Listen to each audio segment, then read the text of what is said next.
আর BJP দুজনের জন্ম হয়েছে আরএসএস এর গর্ভ থেকে।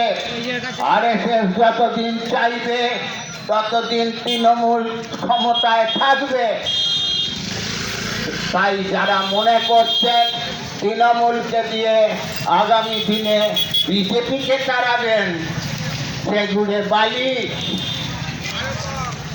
খালি ধর্মের নামে রাজনীতির বিরুদ্ধে যদি লড়াইকে জোরদার করতে হয়, যদি এটার জীবন লড়াইকে জোরদার করতে হয়, কাজ পাওয়ার আন্দোলনকে, নতুন নতুন শিল্প কারখানা করার আন্দোলনকে যদি জোরদার করতে হয়, মানুষের জীবন জীবিকার সংগ্রামকে যদি জোরদার করতে হয়, তাহলে লাল চাই লাল, বামফ্রন্ট চাই, লালকে ফিরিয়ে আনুন।